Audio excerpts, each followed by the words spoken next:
हरि ओम।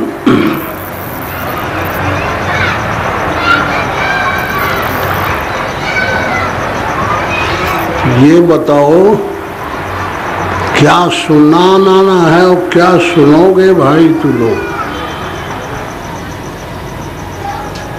हाँ, अब आवाज बंद हो गई। ये बताओ तुम लोगों को जो सुनना है वो तो हमें सुनाना नहीं है, और जो हमको सुनाना है वो तुम्हें सुनना नहीं है। कैसे बात मेल खाएगी? बहुत भारी झगड़ा है।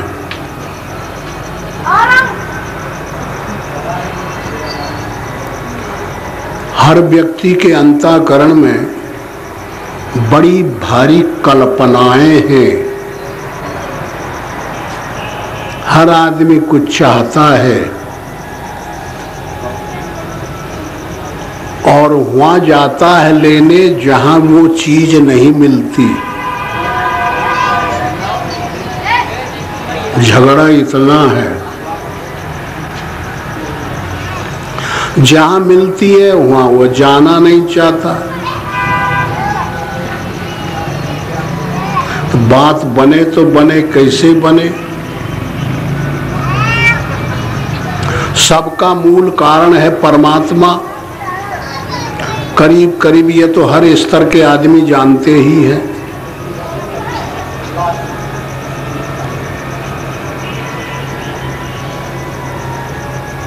परमात्मा सुख का दाता है, दुख का दाता है, बुराई का दाता है, भलाई का दाता है, सब देने वाला है।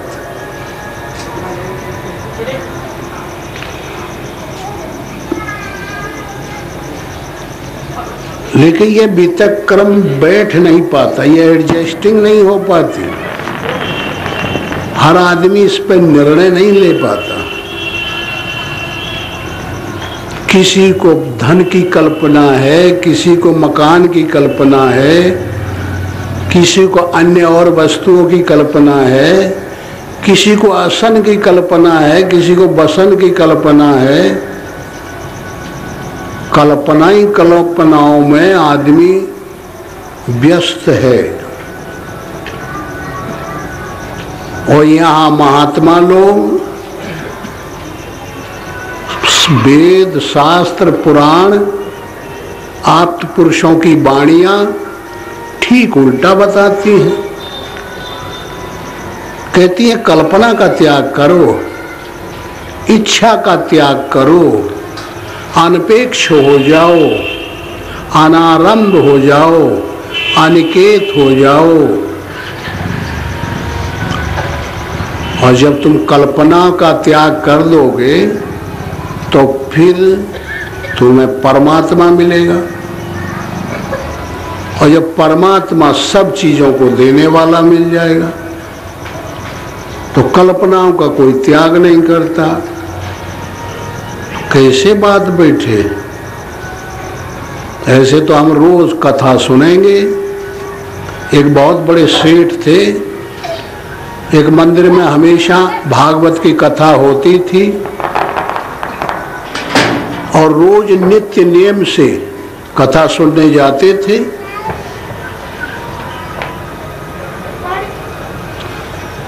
और 1 घंटा पंडित कथा कहता था। जब तक कथा शुरू हो बैठ जाए और जब तक समाप्त न हो तब तक उठता नहीं था। बहुत ही नियमी सेठ था, श्रोता। दुकान से आके कथा में बैठ गए, नाती को वहां बैठाया आया। इतने में एक बहुत बड़ा जमींदार आ गया और उसके यहाँ शादी पड़ी थी, तो बहुत कुछ ज्यादा सामान लेना था। सेठ से परिचित था। लड़के से बोला सेठ कहाँ है? कहा बोलो तो साहब कथा सुनने गए। अरे गए, जल्दी बुला। जानते हो गरम दल के होते हैं किसान आदमी। 4 महीना गर्मी, 4 महीना वर्षा और 4 महीना ठंडी में ठुटुर ठुटुर के उत्तेजित नेचर के बन जाते हैं, सहन नहीं कर पाते, थोड़ा तेज बोलते हैं, थोड़ी देर में गर्म हो जाते हैं, हो सकता है कि थोड़ा उल्टा पुल्टी कभी कह देते हैं। तो लड़के को भगाया, सेठ के कान में कहा, सेठ जी बहुत बड़ा तुम्हारा कोई पूर्व परिचित एक जमींदार आया है, बहुत सामान लेना चाहता है, आपको बुला रहा है।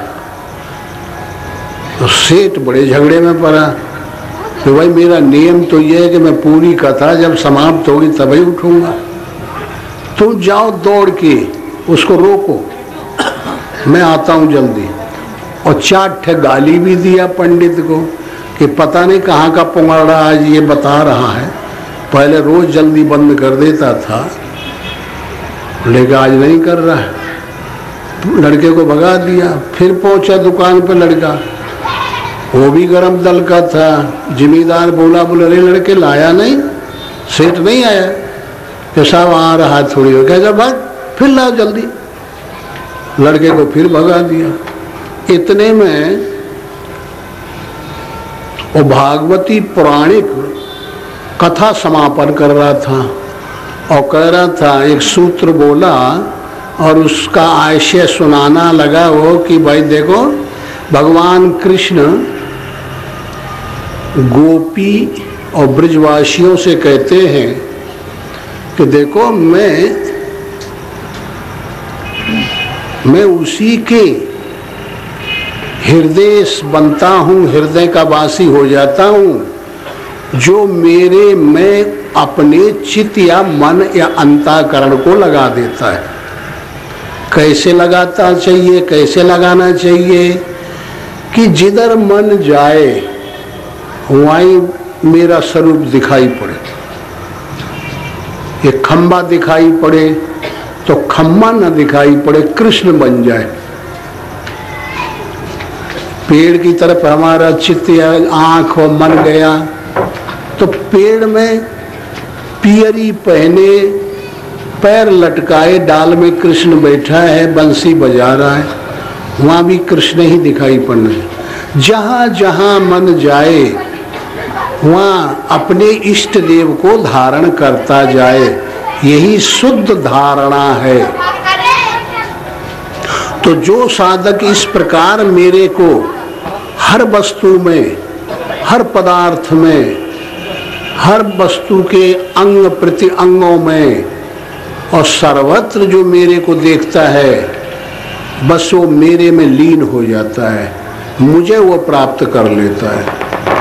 ऐसा सूत्र की परिभाषा करके पंडित ने समापन किया।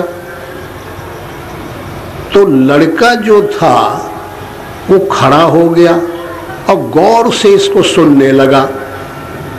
निर्मल था, अंतःकरण शुद्ध था और बड़े ही प्रेम से सुना और सब उसके अंतःकरण में बात उतर गई कि भाई ये है कथा का रहस्य। लो ये रोज रोज सुनते, हमको तो पूरा रहस्य मिल गया। भगवान को जहां भी हम देखें वो परमात्मा दिखाई पड़े। लकड़ी में देखें, दीवाल में देखें, वृक्षों में देखें, पुरुषों में देखें, जो भी पदार्थ की तरफ हमारा अंतःकरण और मन इंद्रियां जाएं उसमें परमात्मा बन जाए। जैसे उदाहरण के रूप में उत्तराखंड में चले जाओ, पूरा ग्लेशियर ही ग्लेशियर है, वहाँ बर्फ ही बर्फ जमा रहता है और है